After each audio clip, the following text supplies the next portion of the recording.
Hello students, I hope आप सब ठीक हैं। क्लास 10th बायोलॉजी सेक्शन से यूनिट 5th जो हमारा और इन्वायरमेंट है उसी को हम कंटिन्यू करने जा रहे हैं। पिछली क्लास में हमने बेसिक कॉन्सेप्ट इन्वायरमेंट का डिस्कस किया था और साथ ही साथ हमने डिस्कस किया था कि अगर हम इन्वायरमेंट में कोई वेस्ट ऐड करते हैं तो उससे इन्वायरमेंट में क्या फर्क पड़ता है। उसी के साथ जुड़ता हुआ आज का जो हमारा टॉपिक है दैट इज इकोसिस्टम। एक तो हम इकोसिस्टम को डिटेल में आज डिस्कस करेंगे, समझेंगे कि इकोसिस्टम होता क्या है, what are the various types of ecosystem, और उसके बाद फिर हम कंपोनेंट्स ऑफ इकोसिस्टम आज की क्लास में हम डिस्कस करेंगे। अभी आप देखें बच्चों, हम जहां पे रहते हैं हमारे इर्द गिर्द बहुत सारे हम लिविंग ऑर्गेनिजम्स को देखते हैं। उसके साथ साथ वो living organism non living things के साथ भी इंटरेक्ट करते हैं। अपनी एग्जांपल ले लो, आप सुबह घर से स्कूल की तरफ निकले, आप रास्ते में अलग अलग किस्म के थिंग्स के साथ जो है वो एक्ट करते हैं, उनके साथ जो है आप रूबरू होते हैं। वो चाहे लिविंग है चाहे वो नॉन लिविंग है। अब ये नॉन लिविंग और लिविंग कंपोनेंट जो हमारे इस इन्वायरमेंट का, हमारे इस इकोसिस्टम का है, ये बहुत ही इंपॉर्टेंट है और इसी को समझने के लिए आज की क्लास में हम इकोसिस्टम की बेसिक टर्मिनोलॉजी से आगे निकलेंगे। अगर आप इसकी डेफिनेशन पे देखेंगे कि इकोसिस्टम होता क्या है, बिल्कुल आसान लफ्जों में आपको बताऊं, it is the structural and functional unit of biosphere. Ecosystem क्या है? Structural and functional unit of biosphere. यहां पे मैंने एक टर्म लिखी बायोस्फीयर। अब बायोस्फीयर क्या होता है बच्चों? पूरा लिविंग स्फीयर जहां पे लिविंग ऑर्गेनिजम्स रहते हों और वो अपने नॉन लिविंग एनवायरनमेंट के साथ इंटरेक्ट करते हैं। फिर से अगर हम डेफिनेशन की तरफ जाएं, ecosystem is defined as a structural and functional unit of biosphere comprising of living organism and their non living environment. अब हम आगे बढ़ेंगे और ये जानने की कोशिश करेंगे कि ये इकोसिस्टम की टर्म हमारी तरफ किसने ये दी। It was A.J. Tinsley in 1935. He has coined this term ecosystem. आगे अब हम बढ़ते हैं और अब डिस्कस हम करते हैं कि टाइप्स क्या हैं इकोसिस्टम की। जनरली हम 3 तरह के इकोसिस्टम को यहां आज की इस क्लास में डिस्कस करेंगे। Number 1 is permanent and natural ecosystem.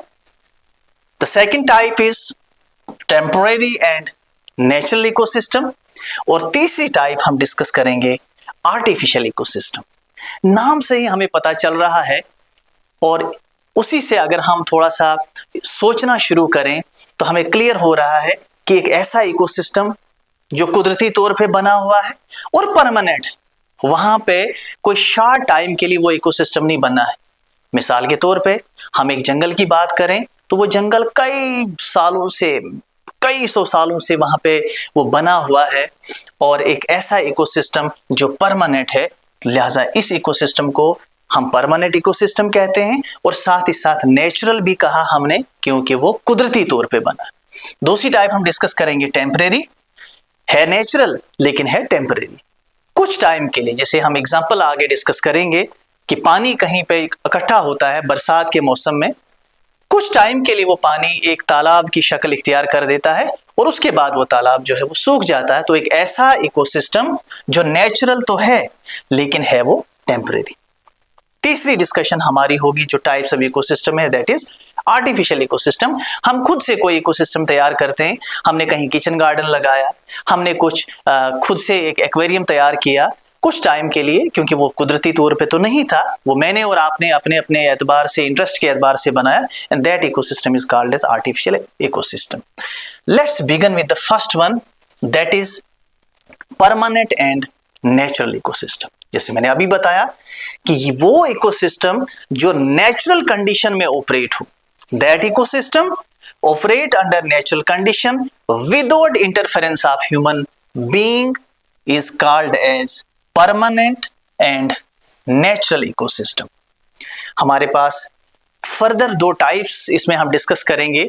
Number 1 is terrestrial ecosystem और दूसरा हम पढ़ेंगे एक्वेटिक इकोसिस्टम। दोनों नेचुरल हैं, दोनों परमानेंट हैं।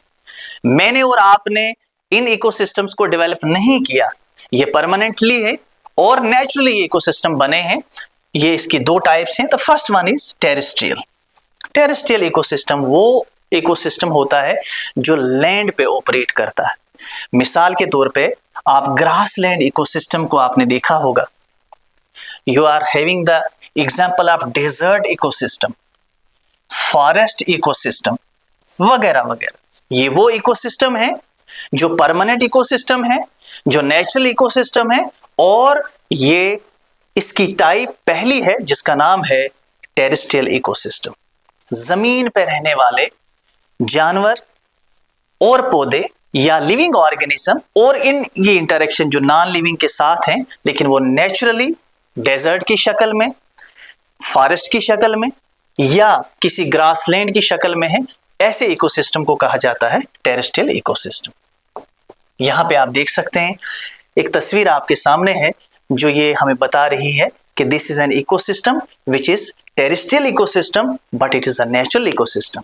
ऐसा नहीं है कि वहां पे हम इस तरह की कोई वेजिटेशन को हम डेवलप करें और एक दो दिन के अंदर इतनी ज्यादा वेजिटेशन बन सकती है, नहीं। कुदरती तौर पे कई सालों के बाद ये वेजिटेशन बनती है, ड्राई होती है, फिर से नई वेजिटेशन आती है। आप एनिमल्स को वहां देख लीजिए। Again this is the example of terrestrial ecosystem. दूसरी टाइप जो है परमानेंट और नेचुरल इकोसिस्टम की, that is aquatic ecosystem. That ecosystem which operates in water and are again of two types। जैसे समुद्र का एक इकोसिस्टम है, बड़े बड़े ओशंस का इकोसिस्टम है, दिस इज एक्वेटिक इकोसिस्टम। अब दो तरह का इकोसिस्टम ये भी होते हैं, दो टाइप्स के। Number one is fresh water ecosystem. Fresh water वो इकोसिस्टम है which is operating in ponds, in streams, in lakes. आपने देखा होगा बच्चों कि ये वो इकोसिस्टम है जो पॉन्ड्स में, जो स्ट्रीम्स हमने देखी हैं, नदी नाले या बड़ी बड़ी लेक्स हैं, this is the example of fresh water ecosystem. The second example is the example of marine ecosystem which operates in oceans. जो बहुत बड़ी बड़ी वाटर बॉडीज हैं या एस्चुरीज की हम बात करें, this is the example of marine ecosystem. Next हम आगे बढ़ते हैं और अब हम डिस्कस करते हैं इन पिक्चर्स की हेल्प से कि what is fresh water ecosystem. अभी हमने बात की फ्रेश वाटर इकोसिस्टम की, वो इकोसिस्टम जो किसी लेक की शक्ल में, राइट, आपने बहुत सारी लेक्स देखी होंगी, आप मानसर लेक आपने देखी होगी, एक नेचुरल इकोसिस्टम है। आपने श्रीनगर में डल लेक देखी होगी, एक नेचुरल इकोसिस्टम है। So here I am having the example of fresh water ecosystem। एक लेक की एग्जांपल आपको यहाँ पे इस डायग्राम के थ्रू बताने की कोशिश की जा रही है। This is the marine ecosystem. अभी हमने पिछली स्लाइड में डिस्कस किया कि मैरीन इकोसिस्टम में हम ओशंस की एग्जांपल लेते हैं। तो यहाँ पे आप देख सकते हैं एक बहुत बड़ा ओशन है और पानी के अंदर भी मुख्तलिफ किस्म के ये एनिमल्स, अलग अलग ऑर्गेनिजम्स रहते हैं और वो मिलके एक इकोसिस्टम बनाते हैं जिसका नाम है marine ecosystem.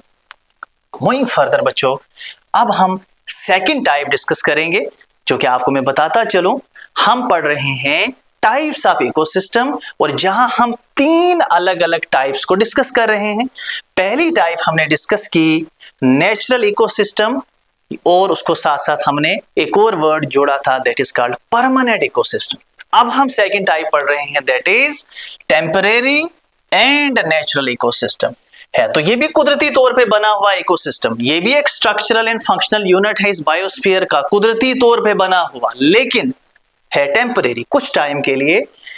These ecosystem also operate under natural condition, लेकिन शॉर्ट लिव्ड है ये ज्यादा देर तक ये वाला इकोसिस्टम नहीं रहता है। जैसे एग्जांपल हम ले लें, बारिश के मौसम में हम देखते हैं कहीं पे कोई पानी अकामुलेट हो जाता है। ऐसे रेन फिड स्मॉल साइज पॉन्ड जो है वो परमानेंटली नहीं होते हैं, they are seasonal, and that's why we call it as temporary and natural ecosystem. Third type जो हमारी इकोसिस्टम की हम पढ़ रहे हैं, दैट इज आर्टिफिशियल इकोसिस्टम। वो ecosystem which is man made, मैंने खुद से कोई इकोसिस्टम तैयार किया, आपने खुद से कोई इकोसिस्टम तैयार किया। ऐसे इकोसिस्टम को हम कहते हैं टेम्परेरी इकोसिस्टम। मैं अपने घर के बाहर कोई सब्जी उगा रहा हूँ, कोई नई फसल उगा रहा हूँ। हम देखते हैं हमारे रूरल बेल्ट में मक्की की पैदावार होती है, राइट। तो वो ऐसा नहीं कि हम अगर कुछ न करें तो मक्की खुद ब खुद बनेगी, दैट इज मैन मेड। हम वहां पे, कभी आपने देखा होगा कहीं नाला बह रहा और हमने कोई डैम वहां पे बना दिया, अगेन वो खुद से नहीं बना, that is again man made, right. Baglihar dam आपने देखा होगा। बहुत सारे डैम्स बने हैं हमारे रिवर चनाब या बाकी के रिवर्स के किनारे, वो खुद से नहीं बने, they are man-made. So that's why these ecosystem are called as artificial ecosystem or they are called man-made ecosystem. Why? मैंने आपको पहले कहा they are man-made, वो कुदरती तौर पे नहीं है। The example is cropland, large dam, fishery tanks. We are having the example of balanced aquarium. आपने बागे बहू में देखा होगा aquarium, that is again the example of artificial ecosystem. आगे अब बढ़ते हैं बच्चों और हम डिस्कस करते हैं इसी इकोसिस्टम में कंपोनेंट्स ऑफ इकोसिस्टम। स्टार्टिंग में जब मैंने आपको कहा था कि आज की क्लास में एक तो हम इकोसिस्टम पढ़ेंगे, इकोसिस्टम की टाइप्स हम पढ़ेंगे। इकोसिस्टम हमने पढ़ा, structure and functional unit of biosphere, उसकी टाइप्स हमने पढ़ी, जो 3 टाइप्स अभी तक हमने डिस्कस की। अब हम इसका लास्ट पार्ट पढ़ेंगे, that is component of ecosystem. Ecosystem के 2 कंपोनेंट हैं बच्चों, एक लिविंग कंपोनेंट है which is also called as the biotic component of the ecosystem, और दूसरा इसमें abiotic non living component of ecosystem है। इनको डिटेल में अब हम डिस्कस करेंगे। Let's begin with the first one, that is biotic component of ecosystem. These include living elements. जितने भी प्लांट्स हैं, जितने भी एनिमल्स हैं, माइक्रो ऑर्गेनिजम्स हैं, ये सारे के सारे इस बायोटिक कंपोनेंट को बनाते हैं। और ये फर्दर डिवाइडेड हैं बच्चों into the 2 categories on the basis of their nutritional relationship. ये बहुत इंपॉर्टेंट पॉइंट है बच्चों। न्यूट्रिशनल रिलेशनशिप क्यों कहा गया? क्योंकि हमारे पास एनिमल्स का खान पान बिल्कुल डिफरेंट है, वो अपना खाना खुद नहीं बना पाते, लेकिन ऑन द अदर हैंड हमारे पास प्लांट्स हैं जो किसी पे डिपेंडेंट नहीं है, वो अपना खाना खुद बनाते हैं। इसीलिए बायोटिक कंपोनेंट को on the basis of their nutritional relationship अलग कैटेगरीज में डिवाइड किया गया है। तो पहली टाइप्स है ऑटोट्रॉफिक कंपोनेंट। वो बायोटिक कंपोनेंट, वो कम्युनिटी किसी भी ऑर्गेनिज्म की जो किसी पर डिपेंडेंट नहीं है, वो अपना खाना खुद बनाते हैं, that's why they are called producer. We are having the example of green plants, ये सारे के सारे क्या हैं? प्रोड्यूसर हैं। क्यों? Because they are having the capability, they are having the capacity of preparing their own food. The second type is that is heterotrophic component of ecosystem or the biotic component of ecosystem. Heterotrophs वो organism होते हैं जो अपना खाना खुद नहीं बनाते हैं बल्कि बना हुआ खाना खाते हैं। These include those organisms which consume either ready-made food, organic food, or they are also called as उनको हम यहाँ पे आगे डिटेल में जब डिस्कस करेंगे, उनकी फर्दर कैटेगरीज को जब हम डिस्कस करेंगे, तो you will also come to know that they are called consumer. Autotrophic component को हमने क्या यहाँ पे पढ़ा? प्रोड्यूसर। और हेटेरोट्रॉफिक कंपोनेंट को we discuss that they are also called consumer depending upon their size. Heterotrophs are divided into 2 categories. So what are those 2 categories? Let's take the first one. पहली category को हमने नाम दिया है यहाँ पे, that is called macro consumer, बड़े level के consumer, and second is micro consumer. पहले हम डिस्कस करेंगे what is macro consumer. These include the animals which eat or ingest the producer directly or indirectly. वो कंज्यूमर जो producer को directly खा जाते हैं या इनडायरेक्टली उसको खा जाते हैं, और on the basis of nature of food these are divided into the 4 categories. बड़ा इंपॉर्टेंट है इसको समझना। इसकी फर्दर 4 कैटेगरीज में डिवाइड किया गया है मैक्रो कंज्यूमर्स को। बड़े लेवल का जो एक कंज्यूमर है जो प्रोड्यूसर को कंज्यूम करते हैं उनको फर्दर डिवाइड किया गया है 4 अलग अलग टाइप्स में। Number 1 is primary consumer or consumer of first order. ये आपने याद रखना है। फर्स्ट ऑर्डर कंज्यूमर या प्राइमरी कंज्यूमर वो organism, these include the herbivores. Herbivores हम सब जानते हैं, वो ऑर्गेनिज्म जो सिर्फ प्लांट्स को खाते हैं, which directly eat upon the plants. These are called primary consumer or consumer of first order. We are having the example of rabbit हमारे पास है, deer की example है, goat की example है, cattle की example है। इसके अलावा बहुत सारी examples हैं जो directly primary consumers में आते हैं because they are the first order consumer. The second type is secondary consumer or consumer of second order. These includes the primary carnivores which eat upon the herbivorous animal. Again, ये भी herbivorous animals हैं, लेकिन यहाँ पे अब वो second order में आते हैं और हमारे पास example है fox की है, frog की है, we are having the example of birds, we are having the example of fishes, snakes, etc. Moving further, the third type of macro consumer is that is tertiary consumer or consumer of third order. These include secondary carnivores which eat upon the secondary consumer or primary carnivores. Example हमने यहाँ पे आपके लिए रखी है, wolf eating upon the fox. And the fourth one is quaternary consumer or consumer of fourth order, that is called, these include the tertiary carnivores which ate upon the tertiary consumer or secondary carnivores, for example lion, tiger, etc.